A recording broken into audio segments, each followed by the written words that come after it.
जो लोग बातों को सीरियस लेते हैं और उसकी तह तक सोचते हैं कि वे दुनिया को बदल सकते हैं, तो यकीनन वही लोग दुनिया को बदलते भी हैं। दोस्तों, ये लाइन है स्टीव जॉब्स की। स्टीव जॉब्स एक ऐसा नाम कहते हैं कि जब भी कोई एंटरप्रेन्योर, बिजनेसमैन या इनोवेटर का नाम लिया जाता है तो स्टीव जॉब्स का नाम सबसे ऊंचे श्रेणी में आता है, क्योंकि स्टीव जॉब्स एप्पल कंपनी के को फाउंडर और चेयरमैन भी थे। स्टीव जॉब्स आज हमारे बीच तो नहीं है, लेकिन उनकी सोच, उनकी नजरिया, उनके इनोवेशन की वजह से आज भी पूरी दुनिया उन्हें याद करती है। दोस्तों, इस वीडियो में स्टीव जॉब्स की लाइफ से, उनकी स्ट्रगल से, उनकी गरीबी से काफी कुछ सीखने को मिलेगा।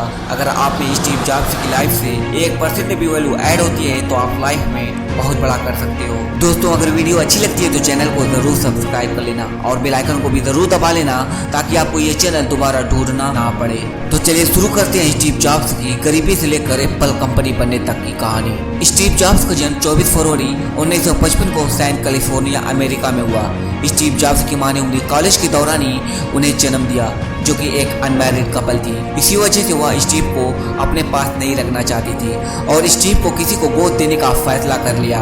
स्टीव की मां चाहती थी कि उनके बेटे को पढ़े लिखे माँ बाप मिले, ताकि वे स्टीव को पढ़ा लिखा सके। स्टीव जॉब्स को एक मिडिल क्लास फैमिली, पाउल और क्लारा जॉब्स ने गोद लिया, जो खुद ज्यादा पढ़े लिखे नहीं थे। पाउल एक मैकेनिक थे और क्लारा एक अकाउंटेंट थी, जिन्होंने बाद में गैराज खोल लिया। वहीं से जॉब्स की दिलचस्पी शुरू से इलेक्ट्रॉनिक में थी। वे गैराज में इलेक्ट्रॉनिक सामान को तोड़ मरोड़ कर उसे फिर से रिपेयर कर देते थे। स्टीव जॉब्स का बचपन से ही पढ़ाई में मन नहीं लग रहा था। जब वे बड़े हुए तो रीड कॉलेज में एडमिशन ले लिया और समय पर फी न देने की वजह से उन्हें कॉलेज से निकाल दिया गया और कुछ समय के लिए घर भी छोड़कर चले गए। स्टीव जॉब्स का बचपन बहुत ही संघर्षमय था। वे बचपन से ही गरीबी से लड़ते आए थे, यहाँ तक कि वे अपने दोस्त के घर जमीन पर सोते थे और अपनी भूख मिटाने के लिए कोका कोला की बोतल बेचकर और मंदिर के लंगर से अपनी जिंदगी गुजार रहे थे। उसी वक्त उनके कॉलेज के दोस्त डैनियल कोटकी के कहने पर अध्यात्म, स्पिरिचुअल की खोज में नैनीताल नीम करोरी बाबा के आश्रम कैची धाम आए। दरअसल स्टीव जॉब्स स्पिरिचुअलिटी की मदद से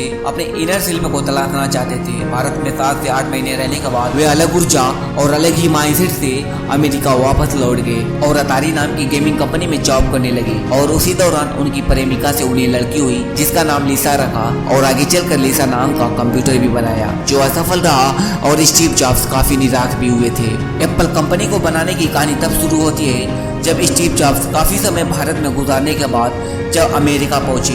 उन्होंने देखा कि उनके बेस्ट फ्रेंड स्टीव वोजनियाक ने एक छोटा सा कंप्यूटर बनाया था। स्टीव वोजनियाक एक बहुत ही ब्राइट स्टूडेंट थे, उन्हें इलेक्ट्रॉनिक का जीनियस कहा जाता था। स्टीव वोजनियाक ने यह कंप्यूटर सिर्फ हॉबी के तौर पर बनाया था, लेकिन स्टीव जॉब्स उस कंप्यूटर से इतना प्रभावित हुए कि वे अपनी खुद की कंपनी बनाना चाहते थे।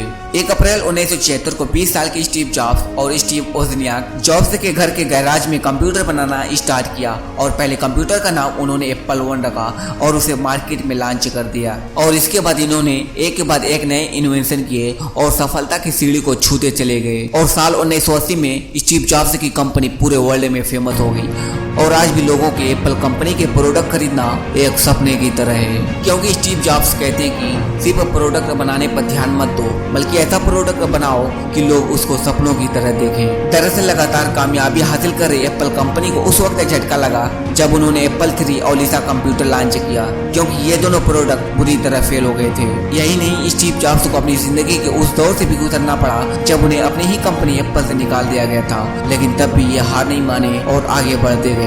हालांकि इसके बाद स्टीव जॉब्स ने मैकिंटोश को बनाने में कड़ी मेहनत की और 1989 में लिसा पर बेस्ट सुपर बाउल बनाकर इसे मैकिंटोश के साथ लॉन्च कर दिया। इसके बाद इन्हें फिर से सफलता मिलनी शुरू हो गई और साल 1986 में स्टीव जॉब्स को कंपनी से निकालने के बाद उन्होंने नेक्स्ट नाम की कंपनी की शुरुआत की और पिक्सार एनिमेशन के सारे शेयर खरीद लिए और स्टीव जॉब्स सफलता की सीढ़ी चढ़ते चले गए और कभी भी पीछे मुड़कर नहीं देखा। करीब 11 साल बाद 1996 में एप्पल कंपनी ने नेक्स्ट कंपनी को खरीदने का प्रस्ताव रखा, क्योंकि उस समय एप्पल कंपनी के पास कोई बेहतर प्रोडक्ट न होने की वजह से उनकी मार्केट वैल्यू गिरने लगी थी। वहीं जॉब्स अपनी नेक्स्ट कंपनी में बेहतर से बेहतर कंप्यूटर बनाने में लगे हुए थे। तभी नेक्स्ट कंपनी को खरीदने के लिए एप्पल ने $427 मिलियन खर्च किए। इस बार स्टीव जॉब्स ने सीईओ के रूप में एप्पल कंपनी में वापसी की। फिर स्टीव जॉब्स ने आईपॉड, आईट्यूज और आईफोन जैसे बेहतर प्रोडक्ट लाकर एप्पल को दुनिया की सबसे वैल्यूएबल कंपनी बना दी। एप्पल के फाउंडर स्टीव जॉब्स को अपनी जिंदगी के आखिरी समय पैंक्रियाटिक कैंसर जैसी बीमारी से